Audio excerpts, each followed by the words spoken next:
'వనవీర' మూవీకెళ్ళొచ్చిన. 2026 ఈ మూవీతో స్టార్ట్ చేశా నేను. One of the best movies అండి. 2 అవర్స్ మూవీ. నా జీవితంలో 2 అవర్స్ వేస్ట్ చేసినా అనిపించింది. ఎప్పుడెప్పుడు ఇంటర్వెల్ అయిపోతదా అని చెప్పి వెయిట్ చేసిన. సెకండ్ హాఫ్ ఎప్పుడెప్పుడు అయిపోతదా అని వెయిట్ చేసిన. లిటరల్‌గా 2 గంటలు స్క్రాప్ బొక్క నాకైతే. ఈ సినిమా రాసినోడిని, తీసినోడిని, ఈ సినిమా ప్రమోట్ చేసినోడిని, ఈ పూల చొక్కా అయినా, రాగడి అయినా లేకపోతే ఇంకా చాలామంది ప్రమోట్ చేసిర్రు. వీళ్ళని కొట్టాలండి ఈ మూవీ ప్రమోట్ చేసినందుకు. లిటరల్‌గా ఆడియన్స్ పైసలతో ఆడుకుంటున్నారు. నాకు ఫస్ట్ హాఫ్ చూసినంత సేపు ఎంత టెంపర్ లేసిందంటే, సినిమాలో ఒక్కటంటే ఒక్క సీన్ కూడా ఒక ప్రాపర్ సీన్ లేదు. ఫస్ట్ హాఫ్ మొత్తం ఫిల్లర్ సీన్సే. ఇంటర్వెల్‌కి ఏదో స్క్రాప్ ఇంటర్వెల్ ట్విస్ట్ పెట్టుకొని దాన్ని ఏదో పెద్ద ఇంటర్వెల్ అని చెప్పి పెట్టుకున్నారు. సెకండ్ హాఫ్ ఏ ఒక్క సీన్ కూడా బిలీవబుల్‌గా ఉండదు. లిటరల్‌గా ఏ ఒక్క సీన్ కూడా బిలీవబుల్ ఉండదు. ఈ మూవీకి స్టోరీ గురించి మాట్లాడడం వేస్టే, డైరెక్షన్ గురించి అసలు ఏ ఒక్క క్రాఫ్ట్ గురించి మాట్లాడడం వేస్టే. ఎక్సెప్ట్ సినిమాటోగ్రఫీ ఇంకా మూవీలో ఏమీ లేదు. వెరీ ఫస్ట్ థింగ్, ఈ మూవీకి 'వానర' ఆర్ 'వనవీర' అసలు ఈ టైటిల్ ఎందుకు? మూవీలో అక్కడక్కడ ర్యాండమ్‌గా కొన్ని హనుమంతుడి షాట్స్, కోతుల షాట్స్ చూపిస్తా ఉంటారు. వై?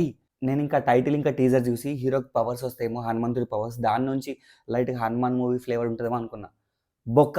సంబంధం కూడా లేదసలు. 2026 ఈ మూవీతో స్టార్ట్ అయిందని చెప్పి నేను చాలా అంటే చాలా రిగ్రెట్ అవుతున్నా. నాకైతే అసహ్యం వేసింది సినిమా చూస్తుంటే. అసహ్యం లిటరల్‌గా.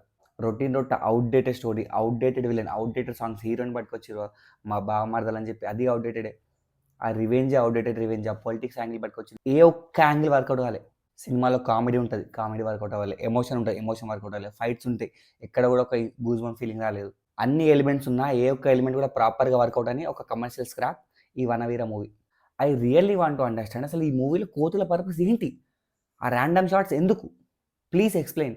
కంటెంట్ తెలవకుండా లిటరల్‌గా డబ్బుల కోసం కకృతిపడి ఈ మూవీని ప్రమోట్ చేసిన రాగడి అయినా, పూల చొక్కా అయినా, మ్యాన్ ఆఫ్ యాక్షన్ అయినా ఇంకెవడైనా లిటరల్‌గా శవాల మీద చిల్లర ఎరుకుంటున్నట్టే వీళ్ళంతా. లిటరల్‌గా శవాల మీద చిల్లర ఎరుకుంటున్నట్టే. రూ. 150 టికెట్ పెట్టి పోయినందుకు నా చెప్పుతో నేను కొట్టుకోవాలి. ఈ మూవీలో నందు విలన్‌గా చేసిండు. కాదు జోకర్ లాగా చేసిండు. కాదు జోకర్‌ని చేసిర్రు ఆయనని. ఆయనది ఇంకో మూవీ రిలీజ్ అయింది 'సైక్ సిద్ధార్థ్' అని చెప్పి. దానికి పోయినా బాగుండే అట్‌లీస్ట్ కొంచెం మంచి టాక్ వచ్చింది. ఇదైతే వరస్ట్ అండి. మీకు నిజంగా దూల ఉండి 2 గంటలు టైం బొక్క పెట్టుకోవాలంటే ఈ మూవీకెళ్ళిపోండి. నేను ఏ మూవీ కూడా ఇంత హార్ష్‌గా ఎళ్ళకనని చెప్పా. బట్ ఈ మూవీకి నేను చెప్తున్నా, ఎళ్ళకండి. డబ్బులు దొబ్బెట్టుకోకండి. That's it. Signing off movie మనిషి.